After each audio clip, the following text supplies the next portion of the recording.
Entrenadores, primero Rubén Baraja, que estuvo un tercio de la temporada. Sin calificar, no tienen tiempo a calificarse, hay que poner notas al final del curso, sí que es el final.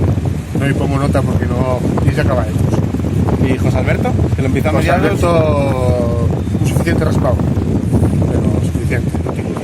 de 0 a 10 Baraja a prueba para ti. No, yo creo que ya no, este año no. ¿Qué nota le pondrías de 0 a 10? 3. ¿Y a José Alberto? Y a José Alberto pues le pondría un 6. José Alberto aprobado. Alberto aprobado. ¿Y al tramo de la temporada para Rubén Baraja, qué nota le pondrías a Rubén Baraja? Un 5. ¿Te gustó Rubén Baraja al menos en los partidos que estuvo? Los primeros sí, luego no supo cambiar el esquema de juego para poder seguir en su evolución, pues sí. ¿Y José Alberto en el último tramo? No me gustó el estilo de juego, pero era efectivo, así que sí. ¿Me supera la nota de Rubén Baraja? Sí, porque lo que cuenta son los puntos. ¿Y qué nota le pondrías a José Alberto? Un 6. Un 6. ¿Cómo viste al Sporting de Baraja? ¿Qué nota le pones a Baraja? 6. Baraja.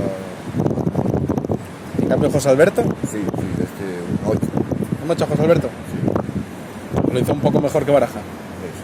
Sí, es que me cae mejor a mí o algo, pero sí. Y los entrenadores, por ejemplo, Rubén Baraja, que estuvo en la primera mitad del año, ¿qué nota le pondrías a Rubén Baraja?